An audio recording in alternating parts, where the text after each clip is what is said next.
Hello class 5 बच्चों, आज हम पढ़ेंगे हिंदी व्याकरण की बुक से पाठ 6 संज्ञा। तो आप अपनी व्याकरण बुक निकालिए और पढ़ते हैं संज्ञा। बच्चों, संज्ञा किसे कहते हैं? संज्ञा किसी व्यक्ति, वस्तु, स्थान या भाव के नाम को संज्ञा कहते हैं। संज्ञा नाम वाले शब्दों को कहते हैं, जैसे आपका कोई नाम है, आपका नाम है, फिर आपके परिवार में जितने भी लोग हैं, भाई बहन, मम्मी पापा, सबका नाम है। और फिर ये तो व्यक्ति का नाम हो गया। फिर बच्चों, वस्तुएं जो होती हैं आपके घरों में, जितनी भी वस्तु है, आप जानते हैं ना, टीवी है, मोबाइल है, टेबल है, चेयर है, कुर्सी, मेज, ये सारी चीज़ें, ये इनके नाम हैं। फिर बच्चों, शहर के नाम, आप किस शहर में रहते हैं? गोरखपुर में रहते हैं, और भी कई शहर हैं, तो इस तरह सबके नाम हैं। और आप में कुछ गुण होते हैं, जैसे गुण, आप हंसते हैं, रोते हैं, आपके अंदर दया की भावना है, कभी आप गुस्सा भी करते हैं। तो ये सारे जो गुण हैं, और हंसना, रोना और गुस्सा करना, ये सारे जो भाव हैं, तो ये भी संज्ञा ही होते हैं, संज्ञा के अंतर्गत ही आते हैं। तो बच्चों, संज्ञा किसे कहते हैं? किसी व्यक्ति, वस्तु, स्थान या प्राणी, भाव के नाम को संज्ञा कहते हैं। और संज्ञा के भेद कितने होते हैं? संज्ञा के 3 भेद हैं: व्यक्तिवाचक, जातिवाचक और भाववाचक। तो व्यक्तिवाचक संज्ञा किसे कहते हैं? जिस शब्द से किसी एक ही व्यक्ति अथवा वस्तु का बोध होता है, उसे व्यक्तिवाचक संज्ञा कहते हैं। ये व्यक्तिवाचक जो संज्ञा होती है, इससे किसी एक ही व्यक्ति, वस्तु या स्थान का बोध होता है। जैसे देखिए, यहाँ पर सुभाष चंद्र बोस हैं, तो सुभाष चंद्र बोस, इन एक ही व्यक्ति के बारे में हम बात करेंगे, तो ये हो जाएगा व्यक्तिवाचक संज्ञा। जैसे ताजमहल, ये स्थान का नाम है, तो ताजमहल के में भी हम लोग एक ही ताजमहल के बारे में बात करेंगे। रामचरितमानस जो हमारी धार्मिक पुस्तक है, तो इसके बारे में, रामचरितमानस के बारे में ही बात करेंगे। और बच्चों, इसी को कहते हैं व्यक्तिवाचक संज्ञा। कुछ अन्य व्यक्तिवाचक संज्ञाएं भी यहाँ पे दी हुई हैं, इनको आप पढ़िए। पुस्तकों के नाम दिए हुए हैं, इसमें सबके देखिए नाम दिए हुए हैं, पुस्तकों के नाम: महाभारत, चंपक, नंदन, बालहंस। और आपकी ये जो व्याकरण की बुक है, इसका भी नाम है ना, तो ये अगर इसका नाम है, व्याकरण की जो बुक है, इसका जो नाम है, तो वो व्यक्तिवाचक में आ जाएगा। और हम कहेंगे अगर अब व्याकरण की किताब, तो ये जातिवाचक में आएगा, है ना। तो बच्चों, इसी तरह देखिए, देशों के नाम भी दिए हैं: भारत, नेपाल, अमेरिका, सारे देशों के नाम हैं, ये व्यक्तिवाचक में आएगा। नदियों के नाम हैं, त्योहारों के नाम हैं, तो ये सारी चीज़ें व्यक्तिवाचक संज्ञा में आएंगी। आप पेज टर्न करिए, तो यहाँ पर देखिए, यहाँ पर खेलों के नाम क्रिकेट, कबड्डी, ये सब भी व्यक्तिवाचक ही संज्ञा है। इमारतों के नाम, व्यक्तियों के नाम, जैसे सचिन तेंदुलकर, अमिताभ बच्चन, महादेवी वर्मा। अब आपका नाम अगर ले लिया जाए, आपका जो नाम है, आप भी व्यक्तिवाचक संज्ञा के अंतर्गत ही आएंगे। फिर दिनों व महीनों के नाम, सोमवार, मंगलवार, ये सारी चीज़ें व्यक्तिवाचक संज्ञा के अंतर्गत आती हैं बच्चों। तो व्यक्तिवाचक संज्ञा में किसी एक ही व्यक्ति या वस्तु के बारे में बात की जाती है। अब जातिवाचक संज्ञा को हम पढ़ें, तो जातिवाचक संज्ञा वो होती है जिससे हमें किसी व्यक्ति अथवा वस्तु की समस्त जाति का बोध होता है, उसे जातिवाचक संज्ञा कहते हैं। अब देखिए इधर, यहाँ पर हम लोगों ने जैसे नाम, व्यक्तियों के नाम पढ़े थे ना, सचिन तेंदुलकर, अमिताभ बच्चन, और आपका भी नाम है। तो अगर हम लोग यहाँ पर किसी का नाम ना लेकर के किसी ऐसे ही बात करें, देखिए यहाँ पे लिखा है सचिन तेंदुलकर, फिर यहाँ नीचे देखिए जातिवाचक में खिलाड़ी लिखा है, तो इसे जातिवाचक संज्ञा में रखेंगे, क्योंकि खिलाड़ी का यहाँ पे किसी खिलाड़ी का नाम नहीं दिया हुआ है, खिलाड़ी लिखा है, तो कोई भी खिलाड़ी हो सकता है। तो ये पूरी खिलाड़ियों के बारे में बात की गई है, तो इससे खिलाड़ी की संपूर्ण जाति का बोध होता है बच्चों। इसमें व्यक्तिवाचक संज्ञा फिर नहीं है, ये जातिवाचक संज्ञा है। अब देखिए गाय, गाय भी पशु के बारे में बात की गई है, तो गाय से हमें समस्त जितनी भी गाय हैं, जो गायों की नस्लें हैं, उनके बारे में, मतलब गाय के बारे में पूरा बोध होता है। ये किसी एक गाय के बारे में बात नहीं की जा रही है, ये गाय की संपूर्ण जाति के बारे में। अब फल, यहाँ पे किसी फल का नाम नहीं लिया गया है।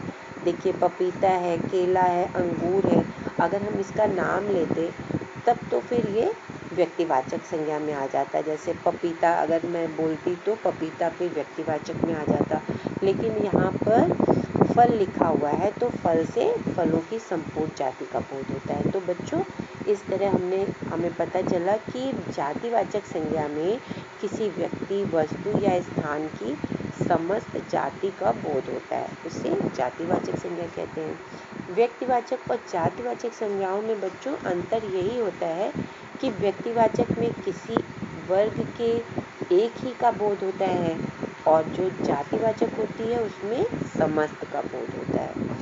अब चलिए हम लोग देखें कुछ अन्य जातिवाचक संज्ञाएं यहाँ पर दी हुई हैं। सैनिक, छात्र, कंप्यूटर, फल, सब्जी, आदमी, बच्चा, कबूतर, नदी, पहाड़, त्योहार, कमरा, अध्यापक, लड़की, खिलौना, पेड़ पौधे, बगीचे, शहर, पशु पक्षी, भाई बहन, विद्यालय।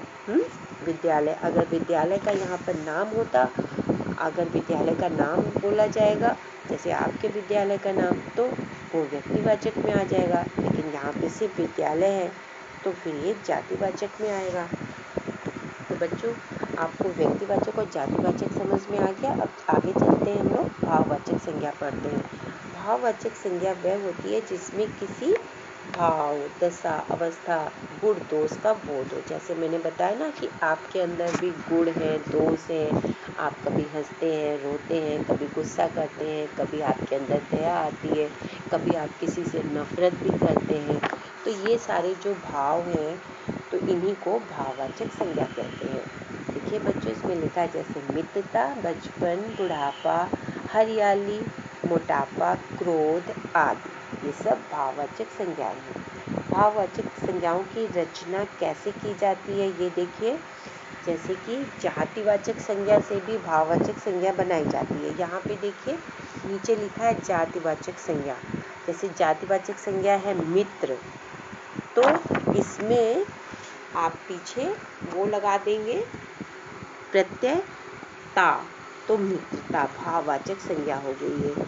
फिर व्यक्ति है तो व्यक्तित्व, इसमें आधाता व लग गया, तो भाववाचक संज्ञा जातिवाचक संज्ञाओं से भी बनती है, इसको आप पढ़ेंगे। फिर यहाँ पे सर्वनाम से भी बनती है। सर्वनाम जानते हैं ना, संज्ञा के स्थान पे जो प्रयोग किए जाते हैं शब्द उन्हें सर्वनाम कहते हैं। जैसे कि तुम, आप, अपना, ये सब सर्वनाम है। तो सर्वनाम शब्दों से भी भाववाचक संज्ञा बनती है। जैसे अपना, ये सर्वनाम है तो इसमें पन लगा दिया, अपनापन। तो बच्चों ये प्रत्यय लगा करके भाववाचक संज्ञाएं बन जाती हैं। प्रत्यय जानते हैं ना, जो शब्द के अंत में कोई शब्दांश जोड़े जाते हैं। जैसे इसमें अपना में देखिए पन जोड़ दिया तो अपनापन, पराया में भी पन जोड़ दिया, परायापन। निज, आधा तव जोड़ दिया, निजित्व हो गया। आप, आपा, भाववाचक संज्ञा से बन गई, आ लगा दिया तो आपा हो गया। इसी तरह देखिए सर्वनाम शब्दों से भाववाचक संज्ञाएं बनी है। फिर विशेषण से भी बनी हुई है, विशेषण से भी बनी हुई है। इधर देखिए विशेषण, पेज नंबर 37 पे विशेषण से भी भाववाचक संज्ञाएं बनी है। विशेषण क्या होता है? जो संज्ञा और सर्वनाम की विशेषता बताता है उसे विशेषण कहते हैं। जैसे ऊंचा है, शांत है, मीठा, अच्छा, ये सारे शब्द संज्ञा और सर्वनाम की विशेषता बताते हैं ना। जैसे कि पर्वत ऊंचा है तो इसने पर्वत की विशेषता बताई, संज्ञा शब्द की विशेषता बताई। फिर शांत, मीठा, अच्छा, कम, सुंदर, ये सब विशेषण शब्द हैं, इनसे भी भाववाचक संज्ञाएं बनती हैं। और बच्चों वही है कि इसके लास्ट में शब्द के अंत में दूसरा शब्दांश जोड़ करके इसे प्रत्यय कहते हैं, उससे ये भाववाचक संज्ञाएं बनती। क्रिया में भी इसी तरह है, आपको ये पढ़ना होगा, ये बहुत आपको पढ़ना होगा, तब आप समझ पाएंगे, इसको याद भी करना होगा। अब आगे देखते हैं क्या है। क्रिया विशेषण से भी बनते हैं भाववाचक संज्ञाएं। तो बच्चों, आज आपने पढ़ा संज्ञा और संज्ञा के भेद, व्यक्तिवाचक, जातिवाचक और भाववाचक। अब इसमें देखिए कि एक वचन में संज्ञा भाववाचक संज्ञाएं होती हैं, परंतु बहुवचन में वे जातिवाचक हो जाती हैं। जैसे कि प्रार्थना, बुराई, चोरी, ये जो भाववाचक संज्ञाएं हैं, तो प्रार्थनाएं, बुराइयां, चोरियां आदि शब्द बहुवचन होने के कारण जातिवाचक संज्ञा शब्द है। इनको जातिवाचक संज्ञा शब्द में रखा जाता है, प्रार्थना, बुराई, चोरी। और फिर आप देखते हैं यहाँ पर इसकी कुछ एक्सरसाइज दी हुई है बच्चों। तो ये जो एक्सरसाइज दी हुई है, इसे मैं आपको करके असाइनमेंट में दूंगी। और ये देखिए, आओ कुछ और जाने, तो इसमें देखिए समूहवाचक और पदार्थवाचक संज्ञा भी है। संज्ञा के दो और भी भेद हैं बच्चों। जब हम लोग पढ़ते थे तो उस समय संज्ञा के 5 भेद हम लोगों को पढ़ाए गए थे, समूहवाचक और पदार्थवाचक। लेकिन अब समूहवाचक और पदार्थवाचक संज्ञाओं को इसमें जातिवाचक संज्ञा में रखा जाता है। समूहवाचक संज्ञा क्या होती है? जिस संज्ञा शब्द से किसी प्राणी, वस्तु के समूह का बोध होता है। जैसे देखिए, सेना, सेना से जो सेना के जवान हैं उसका बोध हो रहा है। दल, भीड़, भीड़ में जैसे बहुत सारे लोग हैं, तो इससे भीड़ से इतने सारे लोगों का बोध हो रहा है। पुस्तकालय, पुस्तक, जहाँ पे पुस्तकालय किसे कहते हैं? जहाँ पे पुस्तकों का समूह होता है, जहाँ पे पुस्तकें रखी जाती हैं, उसे पुस्तकालय। समिति, तो ये समूहवाचक संज्ञा है, इसको जातिवाचक संज्ञा में ही रखा जाएगा। अगर इस तरह के शब्द आते हैं, सेना, दल, भीड़, पुस्तकालय, तो इसे आप जातिवाचक संज्ञा में ही चुनेंगे। फिर पदार्थवाचक संज्ञा, जिस संज्ञा शब्द से पदार्थ का बोध हो, जैसे कि द्रव्य होती है, द्रव्यवाचक और पदार्थवाचक संज्ञा कहलाती है। जैसे कि जल है, पानी है, तेल है, सोना, चांदी, ये सब नाप तौल की चीज़ें जो है, इन्हें पदार्थवाचक संज्ञा कहते हैं। इनको भी जातिवाचक संज्ञा में ही रखा जाता है। ठीक है बच्चों, तो आज आपने संज्ञा पढ़ा और संज्ञा के भेद जाने, व्यक्तिवाचक, जातिवाचक और भाववाचक। और आपको ये जो भाववाचक संज्ञा है, इसी को अच्छे से पढ़ लेना है, याद कर लेना है कि जातिवाचक संज्ञा से कैसे भाववाचक बनती है, क्रिया से, क्रिया विशेषण से, सर्वनाम से, इन सब से भाववाचक संज्ञा बनती है। तो ठीक है बच्चों, आज आपने ये पढ़ा। और बच्चों, कल आपकी जन्माष्टमी की छुट्टी रहेगी, तो आप लोग जन्माष्टमी अच्छे से मनाइए। आपको जन्माष्टमी की बहुत बहुत शुभकामनाएं। हैप्पी जन्माष्टमी बच्चों।